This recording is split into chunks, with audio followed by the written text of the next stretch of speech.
नमस्ते,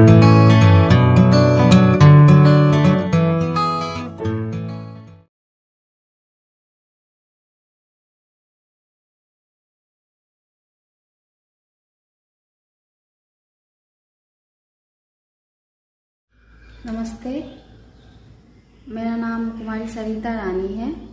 64th BPSC में मेरा आरओ की पोस्ट पे फाइनल सिलेक्शन हुआ है।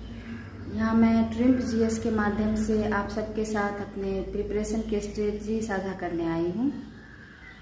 अगर आप लोग सिविल सर्विसेज की तैयारी कर रहे हैं तो आपको पता होगा कि सिविल सर्विसेज की जो एग्ज़ाम होती है वो 3 फेज में होती है, प्री, मेंस और इंटरव्यू, जिसमें तीनों का ही इम्पोर्टेंस बराबर होता है। अगर आप प्री पे ही ज़्यादा फोकस कर देते हैं तो प्री के रिजल्ट और मेंस के एग्ज़ाम के बीच में उतना ज़्यादा गैप नहीं होता है कि आप इंटायर सिलेबस कवर कर सकें। तो आप प्री और मेंस को साथ में तैयार करें। अगर आप मेंस के टाइप से तैयारी शुरू करते हैं तो उसके साथ साथ आपकी प्री की भी तैयारी शुरू हो जाती है। तो आप ऐसा करें कि जब प्री का एग्ज़ाम होने वाला हो तो उससे कुछ दिन पहले, 2-3 महीना पहले आप मेंस की तैयारी पोस्टपोन कर दें और सिर्फ प्री पे फोकस करें।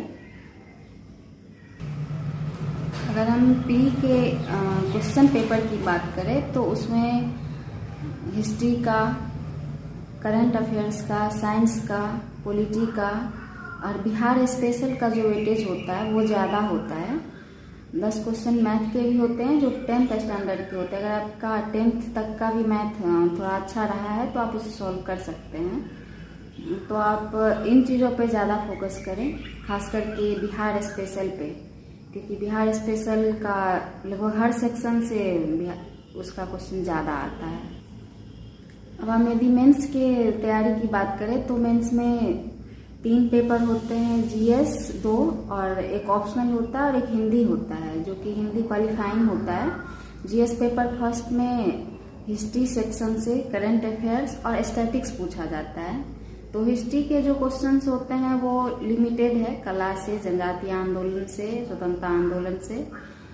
तो आप इसकी तैयारी करें तो इससे बाहर क्वेश्चन नहीं जाता है। करंट अफेयर्स में जो 1-2 साल की जो महत्वपूर्ण घटनाएं हुई होती है उसी से क्वेश्चन आते हैं। और स्टैटिक्स होता है वो इजी ही होता है, पाई चार्ट और डायग्राम पूछे जाते हैं, लेकिन टाइम टेकिंग होता है। तो आप उसे पहले से प्रैक्टिस किए रहें ताकि एग्जाम में आपको कम समय लगे और आप अच्छे से चूज कर पाए कि कौन सा क्वेश्चन आपको बनाना है। जीएस पेपर 2 की बात करें तो उसमें पॉलिटी, इकोनॉमिक्स, ज्योग्राफी और साइंस टेक्नोलॉजी से क्वेश्चन आते हैं। पॉलिटी में भी वो क्वेश्चन आते हैं जो अगर उस हाल फिलहाल में 1-1.5 साल 2 साल के बीच में कोई ऐसी घटना हुई रहती है उसी से लगभग जुड़े हुए क्वेश्चन आते हैं।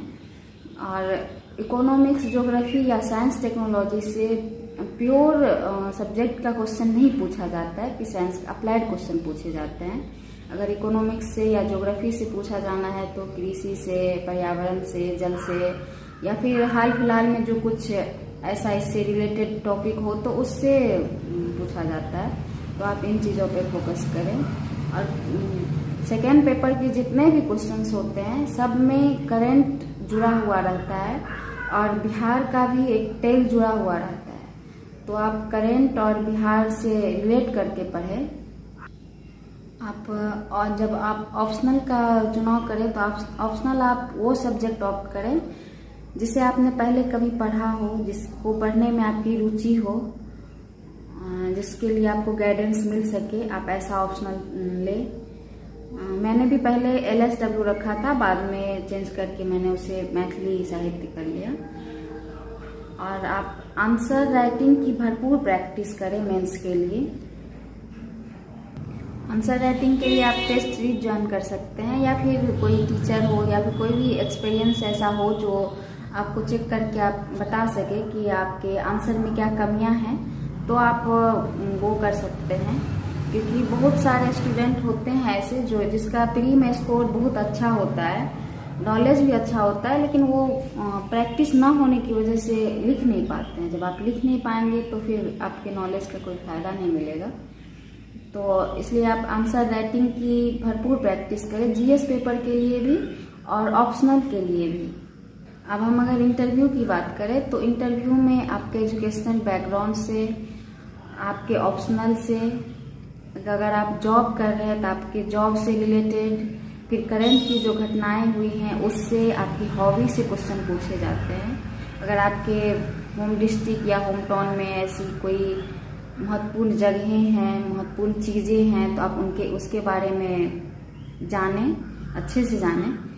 और जब मेंस का रिजल्ट आता है और इंटरव्यू का डेट आता है तो उसके बीच में थोड़ा गैप होता ही है, तो आप उस बीच में कोशिश करें कि मॉक दें, क्योंकि मॉक देने का फायदा ये है कि बहुत सारी बातें ऐसी होती है जो आपको पहले से पता नहीं होती है, वो वहाँ पता चल जाती है। और उसके बाद कई सारे ऐसे क्वेश्चन होते हैं जो आपको वहाँ भी इंटरव्यू बोर्ड में भी सेम रिपीट किए जाते हैं, तो इससे आपको ये भी फायदा होता है। और वहाँ जो इंटरव्यू बोर्ड होते हैं वो काफ़ी कंफर्टेबल फील कराते हैं, काफ़ी सपोर्टिव होते हैं। तो आप अगर मॉक का पहले से दिए रहेंगे मॉक, तो फिर वहाँ कोई दिक्कत ज़्यादा नहीं होती है।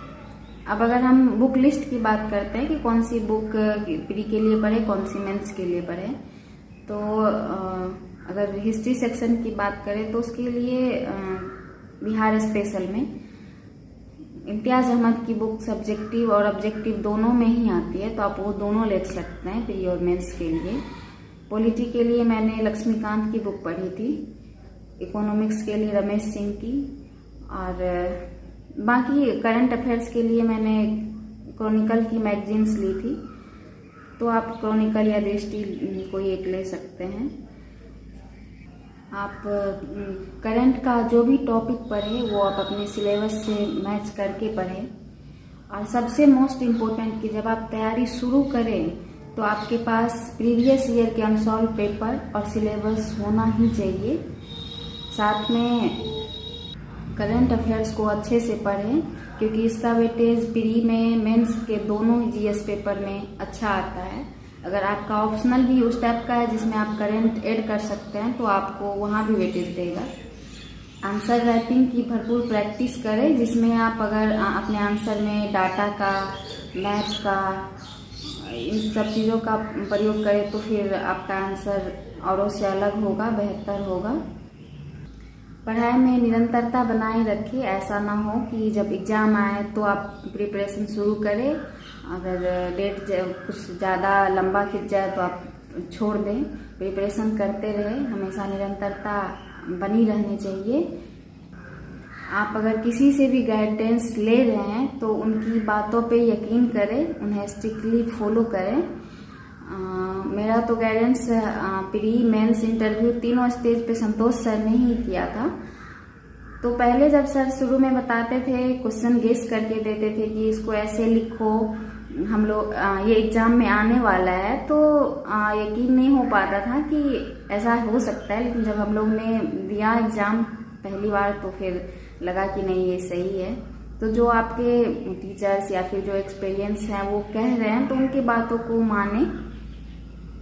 मेरे लिए तो संतोष सर ही सबसे बेस्ट गाइड करने वाले रहे हैं, और इसके लिए मैं सर का थैंक यू कहना चाहूँगी। Thank you sir, thank you so much for मुझे गाइड करने के लिए, मुझे सपोर्ट करने के लिए और मुझे ये अपॉर्चुनिटी देने के लिए। Thank you so much. नमस्ते।